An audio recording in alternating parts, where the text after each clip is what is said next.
Hello, everyone. Welcome to the inaugural Garrett Corrado Sports Podcast. I've been inactive a lot recently with sports and blogs and all that kinds of stuff, but I'd like to come back. And today I thought I should release an episode right before Super Bowl 52. Today with me I have Nicolas Nunez. Nicolas, welcome to the show. Thanks for having me. Well, we're glad you're here, and today we're going to talk about, Super Bowl. We're going to talk about some of the big, the elephant in the room, of course, me being a Redskins fan. We're going to talk about the Alex Smith, Kendall Fuller trade, and we will discuss maybe a little bit about the draft and possibly touch on the NFL honors before we head out of here in a tight 20 minutes or so. So, Sunday is the biggest day of the year. Super Bowl 52, Patriots, Eagles at US Bank Stadium, Minneapolis, Minnesota. And it's the first Super Bowl in Minnesota since 1992. We've got to deal with, Al Michaels, Chris Collinsworth on Sunday. Nicholas, tell me a little bit about what you're looking forward to in this Super Bowl. If this is a place for honesty, and I know I'm sharing my opinion and the opinion of a couple others, I feel like this Super Bowl is not one that America wanted. I think this is kind of on the bottom of the list America wanted. We didn't really want to see Tom Brady again. And we didn't want to see Carson Wentzless Eagles team facing Tom Brady. So, kind of pessimistic. I know I personally wasn't excited for it. Trying to get into the game mood, but that's just me. Well, I completely agree with you. I think that we all wanted to see a Blake Bortles, Case Keenum Super Bowl, and we were all unfortunately rid of both of those outstanding quarterbacks on championship weekend. Nicholas, the New England Patriots come in as obviously the favorites. They've been here so many times, it starts to get exhausting. If they win Sunday, it will be their sixth Super Bowl since 2001 and their second straight Super Bowl championship victory. And meanwhile, if the Eagles win, it'll be their first Super Bowl in franchise history. But I think that when it comes right down to it, everyone's looking at TB12. This is Tom Brady's 8th Super Bowl appearance, and he's going for a 6th ring. And on the other side, you've got Nick Foles coming in, and I just think that we are in store for an outstanding matchup. Nicholas. Well, I think you're going to see a Patriots team that plays rather conservative at first. I think the Eagles are going to come out and be a little bit more aggressive and try and push their luck with Nick Foles. They're going to go for a shock and awe approach. And it may work, but if it doesn't, they're going to have a pretty well-coached Bill Belichick Patriots team that is just going to handle them easily. And that's the thing with the Super Bowls. I can see it very well being a blowout and not even interesting to watch by halftime. It all depends on just the key. The key is really Nick Foles. And maybe if Tom Brady can hold up. He's 40 years old. It's been a long season for him. This is his second season in a row where he's reached this postseason and had to go play numerous games longer than he would have if the season just ended. Well, let me throw a few statistics your way. Last time we have seen a Philadelphia-New England Super Bowl. It was back in 2005, now 13 years ago, Super Bowl XXXIX, and it was 24-21. The Patriots ended up winning that game after the Patriots scored 10 points in the fourth quarter, breaking the 14-14 tie, and I think when you look at a game like this, you have to take into account the Philadelphia Eagles and that wow factor. And let me explain what I mean. I have been the biggest Eagles critic going into these playoffs. I thought they escaped Oakland, they escaped New York after Carson Wentz went down. And then after that, you come into the playoffs. And I thought in the divisional round, Atlanta's going to smash them. They beat Atlanta 15-3. They embarrass Matt Ryan, former NFL MVP, Julio Jones, one of the most vaunted wide receivers in the league. They just shut him completely down for 4 quarters. And then you look at the next game, Case Keenum and what he's able to do with Stephon Diggs and the weapons that he's been able to create and what he's been able to do. And I thought Falcons were going to find a way to beat them. I thought that the Vikings would find a way to beat them, and the Eagles are just sticking around. And so I think that this is a completely different test. I think that this is a whole nother level of difficulty. I think that when you look at Tom Brady, you look at a guy who has all this experience. I mean, he has enough rings for an entire hand for Super Bowl rings. He has 5 more Super Bowl rings than the average human being. Did you know that? 5 more Super Bowl rings than the average American citizen. That's an interesting fact. It's a very interesting statistic. But when you look at this game, the Eagles' defense has been what's kept the fire going. And when you look at Nick Foles, he doesn't have to be fantastic. He hasn't been fantastic. If you look at these statistics this year, this is according to Pro Football Reference, .com. He had this year in 7 games. He has he has a 56% completion percentage.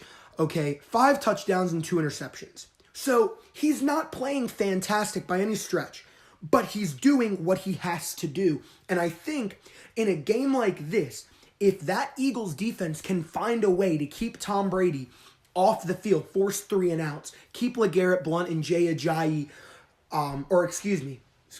wrong team. Keep Dion Lewis and even Gillespie and those guys shut down. If you keep those New England weapons shut down, and then we've got the whole issue of if Gronk is going to play. If you shut down those weapons, the Eagles might be able to win this game and somehow come out with a Super Bowl when NFL.com, CBS Sports, all these teams, when Carson Wentz went down, season over, wasted season. So, real quick, I do want to harken back to that Super Bowl that was 13 years ago. I remember that Super Bowl. I was alive during that Super Bowl. It was a boring Super Bowl. And I actually enjoyed those 2005 Eagles, or 2004 Eagles. It was just a very boring Super Bowl to watch. And, Donovan McNabb choked in the end and ruined their chance at a Super Bowl. And I would like to bring up another point about it, which it was in Jacksonville, who was the Patriots' AFC championship opponent. So is that an Illuminati confirmed sort of detail? I don't know. But I digress. Getting into the actual game, I do think when we saw Philadelphia play Atlanta and then play Minnesota, Atlanta was a matchup nightmare for Philadelphia. I think they should have won. There was no question they should have won. Their problem is that Steve Sarkisian, their offensive coordinator, completely blew their game. We've seen the Eagles' defense exposed against the Giants, against the Rams. The Rams put up 38 points on them. The Giants put up 35 points on them. We've seen them exposed numerous times. They're not impossible to score on. But what the Falcons did, which was curious, because they had the talent to beat them, is they completely neglected the tactics that worked for those teams. New York and St. Louis were running rub routes that sprung their wide receivers open and beating their man-to-man coverage. They were by executing them properly, they were just getting their wideouts far and wide in the open.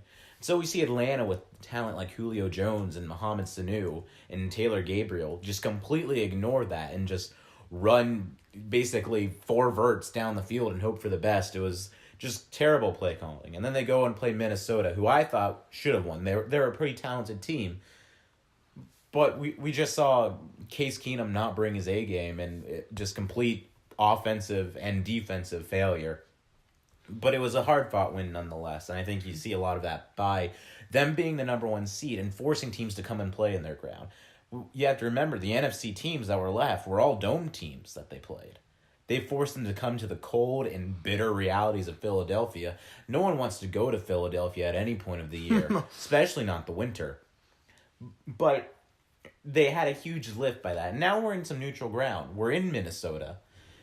And I don't think they're going to have the advantages they had back at home. Their defense, especially going up against a master tactician like Bill Belichick, he'll see what worked for those teams that scored points on them, like the Giants and like the Rams. And he'll manage to implement those schemes, especially with their talent set that they have. They have guys like Danny Amendola and James White and Dion Lewis, running backs you can set out and move to the slot, who will work perfectly for those rub routes that spring people wide open when you do those pick and roll type plays. So unless Philadelphia changes their defensive game plan and how they execute, I can see New England easily dumping a ton of points on this vaunted Eagles defense. Well, I agree with you completely, and the reason why, and I'm getting this from NFL.com. I encourage you to go look it up. Matt Harmon posted mismatches for each team in the Super Bowl, and I think that you see an issue, and it's the Eagles secondary. If you look at Brandon Cooks versus Jalen Mills, the left cornerback for the Philadelphia Eagles, giving up 9 touchdowns on the season, and Brandon Cooks, Tom Brady threw deep 13.8% of his passes, which shows, and Cooks has received 17 receptions. Of that small percent, they have been mostly to Brandon Cooks. And when you look at the other side, you mentioned Danny Amendola. When Brady is throwing to Amendola this postseason, Brady has a passer rating of 134.1. That is an unreal statistic. And the Eagles have one of the best slot defenders in Patrick Robinson, and he's allowed the second lowest passer rating among slot corners at 59.1. So when you look at this matchup, that is where I go with it is can this Eagles secondary do what they have to do to perform the job? Because I think that this Eagles front seven is outstanding. Long, Cox. You look at these guys and they just have the ability to penetrate the offensive line and disrupt Tom Brady. But the issue is going to happen that Tom Brady will be having short dump passes, short slant routes. Danny Amendola and Brandon Cooks are fast receivers. So I think that Danny Amendola versus Patrick Robinson and, of course, Brandon Cooks versus Jalen Mills are two matchups that could spell the entire game. Now, flipping over onto the other side, you, of course, have Nelson Aguilar. What a comeback season that guy has had.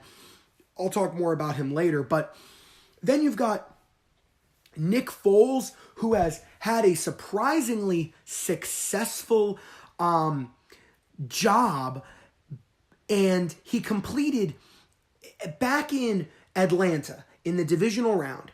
He completed 93.8% of his throws when the Eagles used the run-pass option. And that run-pass option has been a huge weapon for this Philadelphia Eagles team. Meanwhile, you look at the X factors. I just think the biggest thing for me, for the Eagles, is that you've got Long, who was on that Super Bowl winning team from the Patriots last year. Got given up, went to Philadelphia, and now he's getting his revenge. Garrett Blount, a guy that, in my opinion, is still, you think he's washed up. We disagree about this. LeGarrette Blount, in my opinion, is still one of the best power backs in the league. When he has the ball, he is a wrecking ball. And I think that him and what they've done with Jay Ajayi has been magical. So I think that the Eagles have that X factor that could really give them the edge on Sunday. So I do. The Eagles have a fantastic pass rushing depth. Just their starters. The guy you mentioned, Chris Long, he's not even their starting defensive end. He's a rotational guy for them. And then they have the rookie Derek Barnett, who also had all motor. He had a fantastic performance against Minnesota. I think he had a sack early on in the first half that basically sealed the game for Minnesota, or for Philadelphia against Minnesota. So they have depth at their edge rushers for sure. However, I am worried about their outside linebackers. We mentioned Danny Amendola, and he's going to be matched up on Patrick Robinson. But what happens when Brady goes and motions his running back out of the backfield, or you have the James White and Dion Lewis running out of the backfield?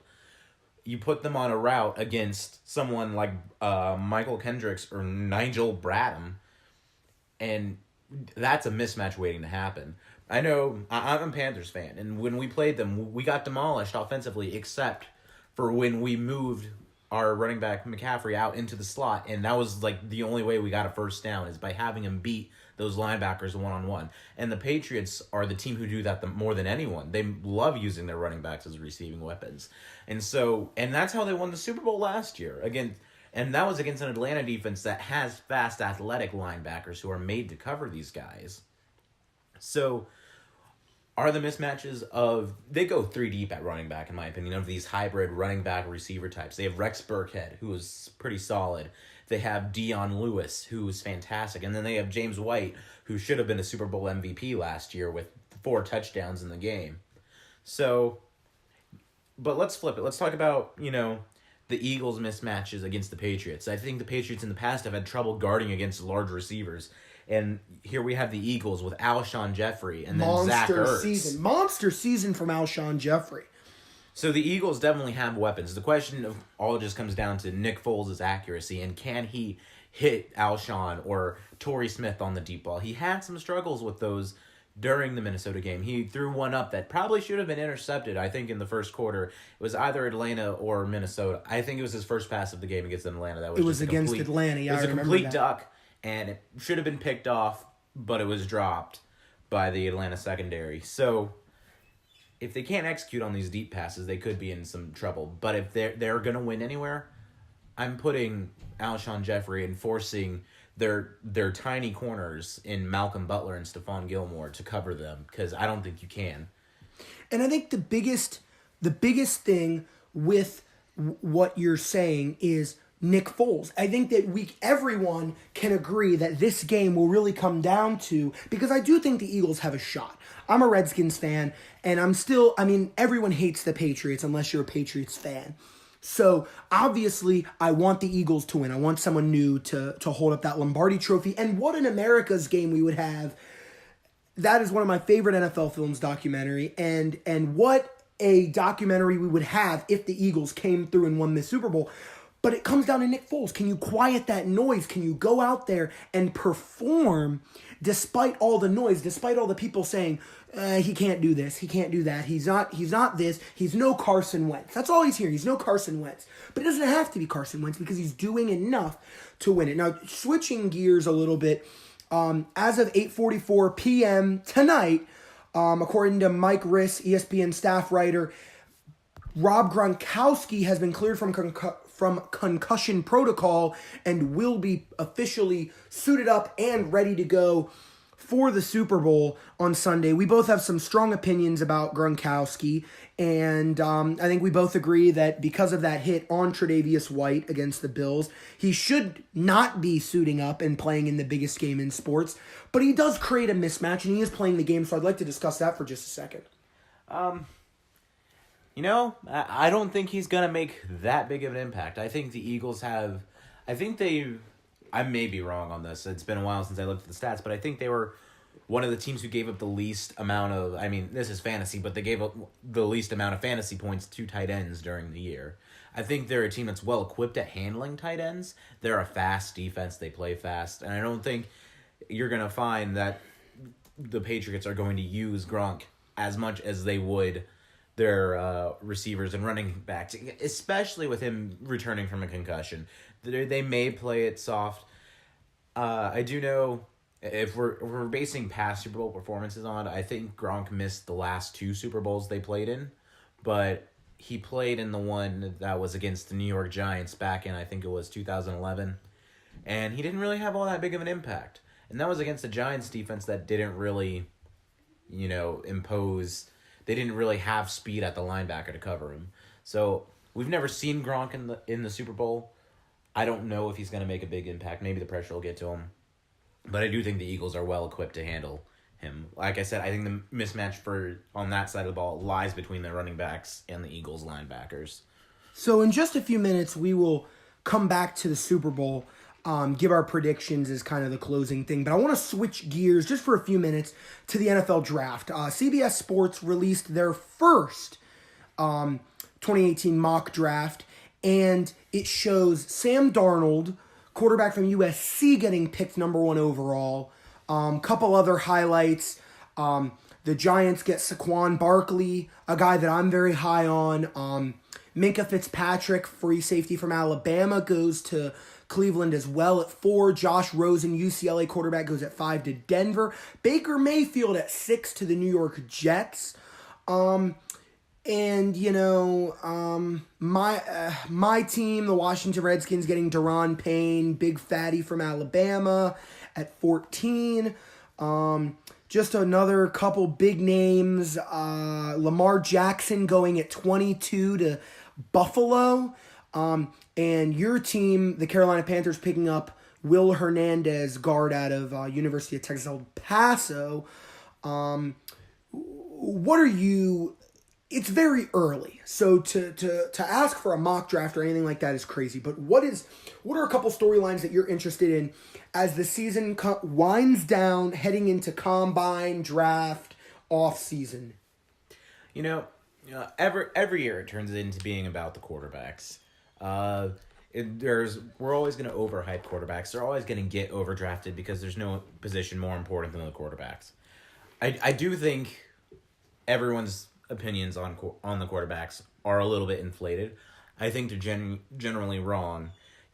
Lamar Jackson going at 22, the Buffalo Bills, that's a good fit. I think Sean McDermott being in Carolina and knowing how to deal with a strong-armed, mobile quarterback in Cam Newton would help him use Lamar Jackson to the best of his abilities. And you might say, oh, he had Tyrod Taylor. Taylor didn't really have that strong of an arm and was more of a dink-and-dunk quarterback who was mobile. I would say he probably relates more to Russell Wilson than he does Cam Newton. And so Sean McDermott is an aggressive coach who wants to push it down the field. And so that's a good fit. But I do think he deserves to go higher. I don't think Sam Darnold going number 1 is a good decision. I've seen the tape on Darnold. I think he's trash. And I think Rosen's trash too. I don't think Rosen could hit the broadside of the barn. I saw his Senior Bowl practice. He was bad.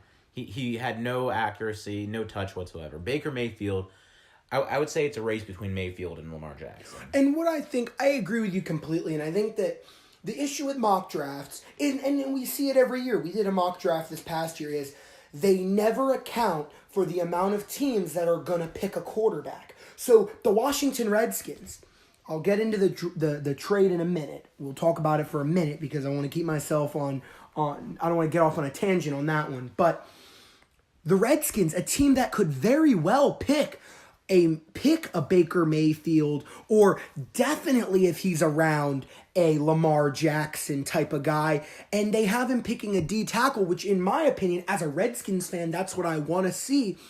But you can definitely see there are so many teams that always need quarterbacks. I mean, within the top 10, there are maybe 2 that I think have reliable quarterbacks. I mean, you look at the Cleveland Browns. DeShone Kizer, I think if you give him time and you put a support staff around him and give him a good coach, he can succeed. But Cleveland is in such a... Because I don't even want to dive into the issues with Cleveland because I don't understand them. How do you have a team that has so many big name players that are supposed to be so great, and you are 1-31 in the past 2 years? If they draft Sam Darnold, a bust will be proven to be a bust because he won't be able to turn around Cleveland. He won't be able to do anything there. The New York Giants, Eli Manning, they need a quarterback. That backup that they have isn't going to be good enough. Indianapolis Colts, What is the deal with Andrew Luck? Will he ever be as effective as he was as a rookie in his second year? Will he ever be that effective again? Denver Broncos, a team that's targeting Kirk Cousins, a team that needs a quarterback so bad. The New York Jets, another team targeting Kirk Cousins, needs a quarterback. Ryan Fitzpatrick won't cut it. Tampa Bay, I'm not hot on Jameis Winston. I think Jameis Winston, first of all, is a crybaby. And I think that Jameis Winston is also not a great quarterback fundamentally. Taking out him as a person, I think he's also a scumbag. But taking that out of the picture, I think that Tampa Bay could even benefit from bringing in another quarterback because Jameis Winston isn't cutting it for them very often. The Chicago Bears, Mitchell Trubisky was great. Jimmy Garoppolo for the 49ers at 9. And then, but I mean, here's the thing is, and then 10, rounding out is, Buffalo. But I think that the issue is this repetitive, or not Buffalo, Oakland. Oakland has Derek Carr. But I think that the issue with mock drafts, this early on especially, is that people tear ACLs in combines and get injuries in combines. A guy like Jonathan Allen, who ended up going to my Washington Redskins at 17 last year, was a great prospect. He ended up falling all the way to 17. The Redskins scooped him up because of injury concerns. And so I think that that's something interesting looking forward. So to lighten up things for a minute, of course we're comparing a lot of the Super Bowl back in 2005 to the Super Bowl that we're going to have on Sunday. The halftime show 13 years ago was Paul McCartney. On Sunday, it is Justin Timberlake. So Nicholas, Justin Timberlake. Give me a halftime prediction. He's gonna rip off Janet Jackson's bra and expose her boob to the entire world. That he's only gonna bring up Janet Jackson just so he can rip her bra off, and that's the entire halftime show. I think that Justin Timberlake. I mean, on a musical standpoint, I guess I don't mind him. He's certainly not as bad as some of the other artists they've picked, but I would rather see Katy Perry and Left Shark, to be honest. So let's talk for about a minute or so. We're about to wind up. We're about to hit the 30-minute mark. Let's talk about the NFL honors are on Saturday night before the Super Bowl. So let's just go through our predictions for the NFL honors. So if you look at the NFL honors, we've got first and foremost, let's go with let's start off little. Let's go with offensive rookie of the year. Who do you think offensive rookie of the year is going to be, Nicholas, and why? I think it deserves to be Kareem Hunt. Alvin Kamara got a lot of fan press, but that's just because he was showing off at the end, the last few weeks of the season. You go back to this first half of the season, he really wasn't doing much. Kareem Hunt was pretty much the focal point for the Kansas City offense outside of Tyreek Hill. It was Tyreek Hill and Kareem Hunt. They pretty much carried Kansas City to the playoffs. And Kareem Hunt outperformed Kamara in every statistical measure. So I don't see how you can nominate Kamara over him. So that's who I would go with. I think it will go to Alvin Kamara in this instance. Even though Kareem Hunt may have had a better statistical season, I think Kamara is the bigger name. Defensive Rookie of the Year, we're both agreed on Marshawn Lattimore.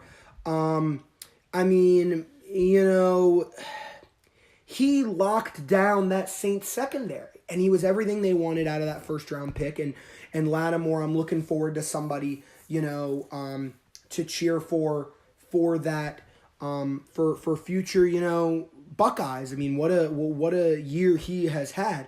So if you look at Comeback Player of the Year, there's a lot of names in the Comeback Player of the Year category. There's Keenan Allen, a big one. Rob Gronkowski, Earl Thomas, Case Keenum even, Tyrann Mathieu, Todd Gurley a little bit, I guess. Where are you looking with Comeback Player of the Year? I wonder what the cutoff is for, designating when someone is a comeback eligible or not. Because I'm going to go a little bit homer here. And it's not going to happen because I don't think he's... if they released a list of nominees, I don't think he's on it. But if I remember correctly, Luke Kuechly missed the last 7 games of the 2015 season or 2016 season. And as always, Luke Kuechly came back and played at the top level of He is any on here. He is on the poll. Well, then there you go. That's who I have. Name me a better player in the NFL than Luke Kuechly, who came back from an injury. Well, here's the thing is I think comeback player is something different than a player that comes back from an injury. I think that comeback player has to be someone who was dead to rights for all intents and purposes. I think that comeback player, Keenan Allen is my pick. And the reason is Keenan Allen is a guy that the last 2 years a torn ACL. I think that you look at a guy like Keenan Allen who came back and had an outstanding year. I mean, he wasn't the flashiest of guys. The Chargers didn't make it to the playoffs or anything. But, I mean, he really was, in my opinion, the epitome of a comeback player. Just like Eric Berry was the epitome of a comeback player. I think it's different than a player who comes back from an injury. Moving on to some of the bigger awards.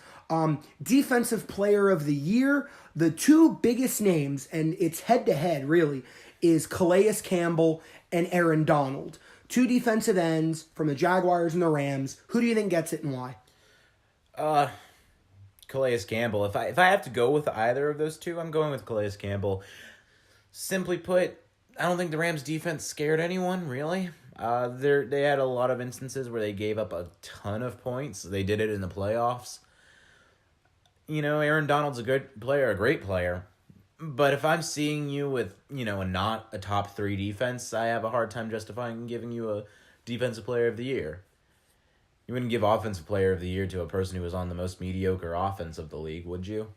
I agree with you completely. So, offensive player of the year, and we've got 3 more awards left, and we'll get you guys out of here. So, offensive player of the year, I mean, in my opinion, it's got to be Tom Brady. I think that Tom Brady is going to win offensive player of the year, and he's going to win MVP. And I think Tom Brady's a safe pick to have for the NFL honors, and I think that Tom Brady is just a guy that no matter how old he gets, he's always got great statistical numbers, and he doesn't have the best support staff. I mean, Brandon Cooks is good, but Danny Amendola, who gave a crap about Danny Amendola when he was, in St. Louis? He was in St. Louis, right? Who gave a crap about him then? Who would give a crap about Mike Gillespie and Dion Lewis? He creates special players around him. Him and Bill Belichick have a real gift, and I think that offensive player of the year, and I'm going to skip ahead and go to MVP. I think they both got to go to TB.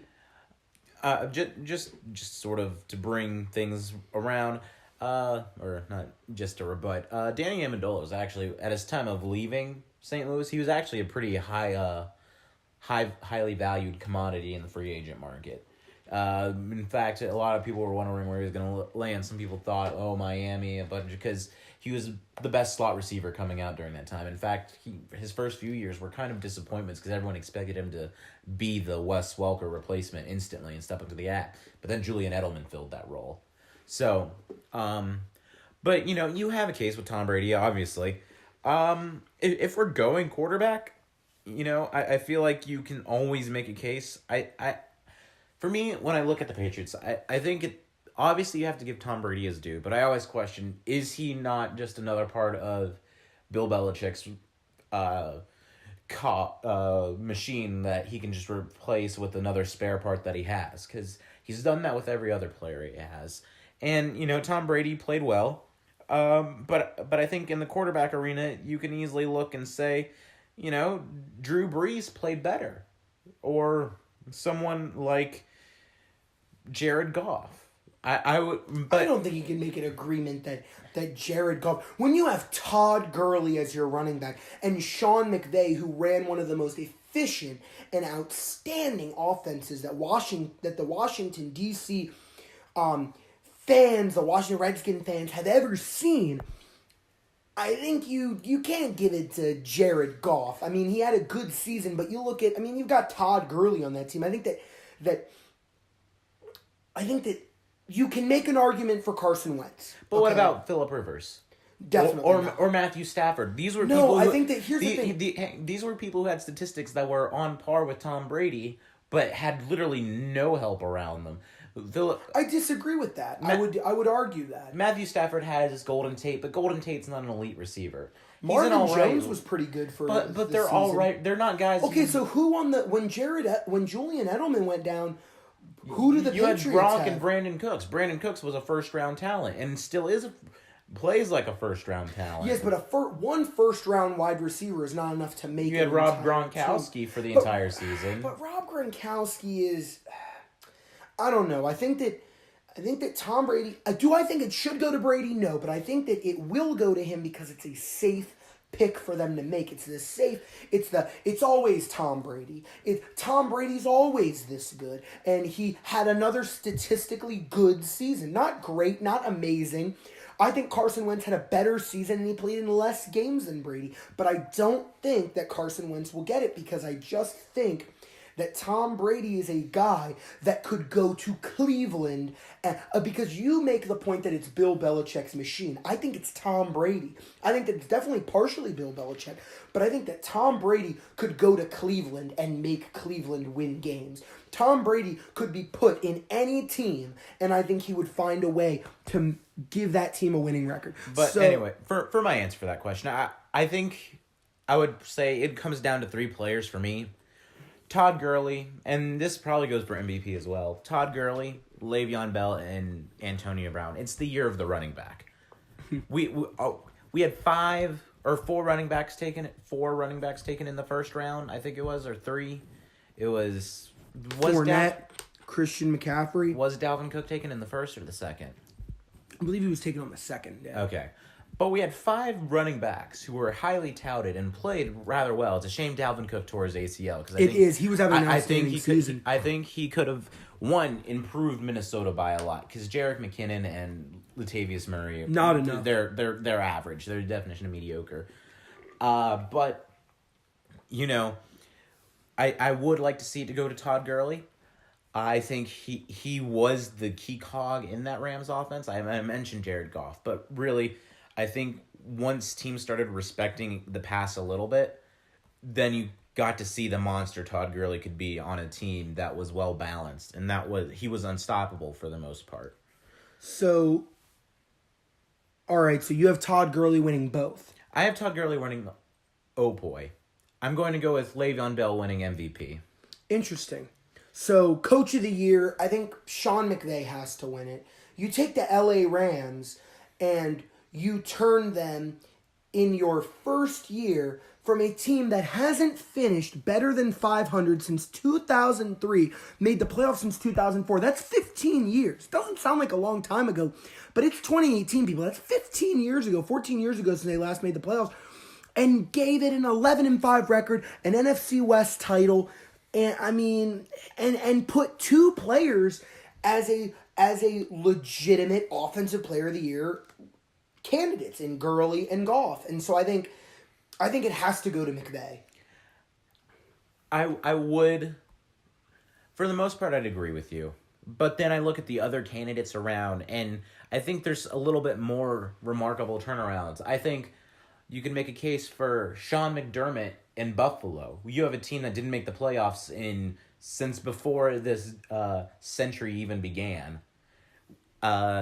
And he took a team that had far less talent than the Rams. I almost called them the St. Louis Rams, than the Los Angeles Rams did.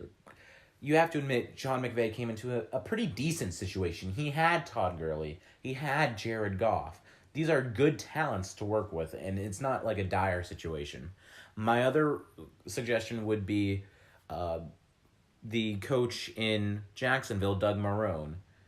He took a team that was led by Blake Bortles and formulated, with the help of Tom Coughlin's executive oversight in forming the team, and took them to the AFC Championship and came within 2 minutes of winning the AFC Championship and being in the Super Bowl. I think Doug Marrone made a great case for himself, and I would probably give it to him.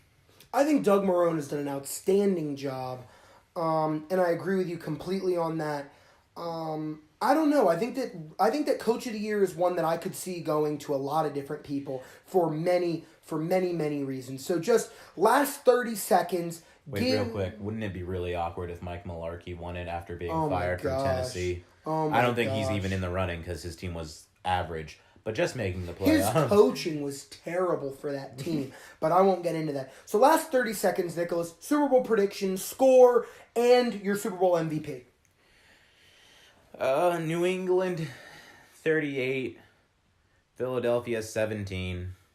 Wow. MVP Tom Brady. Interesting that you say the number 38 because I made my prediction earlier in the week, and I am going to go with Eagles 38, Patriots 34. I think it's going to be a huge shootout. I'm very excited, and I think the Eagles take it. I think the Eagles win their first franchise. I think the Eagles come away with the franchise's first Super Bowl victory. There we go. That's the word I was looking for. And I think Nick Foles is our Super Bowl MVP. And who would have thought that that was a statement that I could say? Guys, I want to thank you for listening. Nicholas, I want to thank you for being on. And, you know, I'm going to do this more often. So comment anything you want me to talk about, any topics. I didn't get to the Washington trade. I have a blog coming out about that, but you know, support this. Just listen to it. I mean, listen to it on the way to work, whatever. And let me know what you want me to talk about. Nicholas, thanks for being on. You're welcome. All right, everyone. Have a good one.